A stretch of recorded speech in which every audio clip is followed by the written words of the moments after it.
ನಿನಗೆ ಒಂದು ನಾನು ಕಾಣಿಕೆ ಕೊಡ್ತೀನಿ, ಒಂದು ಗಿಫ್ಟ್ ಕೊಡ್ತೀನಿ, ನಾನು ಹೇಳಿದ ಮಾತು ನಿನಗೆ ಕೇಳಿದ್ರ ಅಂತಂದಾಗ ಮಾತಂಗಿ ಹೇಳ್ತಾಳೆ, ಆಯ್ತು ಏನು ಒಪ್ಪಿಸಿದ್ರು ಕೂಡ ಅದನ್ನ ನಾನು ಮಾಡಕ್ಕೆ ಸಿದ್ಧನಿದ್ದೇನೆ ಅಂದಾಗ ಗಂಡುಗಲಿ ಕುಮಾರರಾಮನ ನೀನು ಕೊಂದು ಹಾಕಬೇಕು, ಇಡೀ ದಕ್ಷಿಣ ಭಾರತದಲ್ಲಿ ನೀನು ನಾನು ಬಿಟ್ಟು ಕೊಡ್ತೀನಿ ಅಂತೇಳಿ ಮಹಮ್ಮದ್ ಬಿನ್ ತುಗ್ಲಕ್ ಒಂದು ಪತ್ರವನ್ನು ಬರೆದು ಕಳಿಸ್ತಾನ.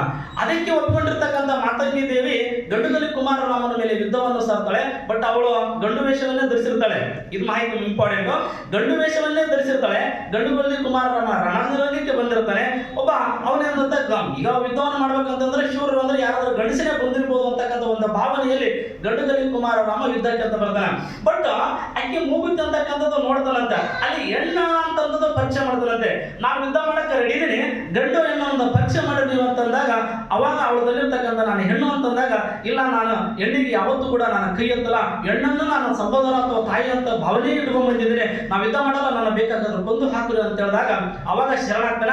ಅವನಿಂದಿರತಕ್ಕಂಥ ಸೈನಿಕರ ಅಂದ್ರೆ ಶತ್ರು ಸೇನೆದವರು ಗಂಡುಗಲಿ ಕುಮಾರರಾಮನ ಕೊಂದು ಹಾಕ್ತಾರೆ. ಆತನ ರುಂಡವನ್ನು ಮಹಮ್ಮದ್ ಬಿನ್ ತುಗ್ಲಕ್ಗೆ ಕೊಡ್ತಾರೆ. ಕೊಟ್ಟಾಗ ಅದರ ಸ್ವಲ್ಪ ಇತಿಹಾಸ ಆಗುತ್ತೆ.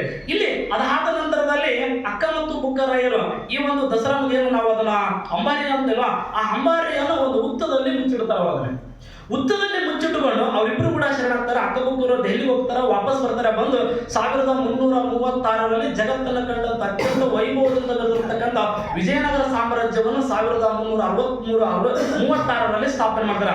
ಅದಕ್ಕೆ ಕಾರಣನೇ ಗಂಡುಗಲಿ ಕುಮಾರರಾಮ ಅಂತಕ್ಕಂಥದ್ದು. ಇದಾದ ನಂತರದಲ್ಲಿ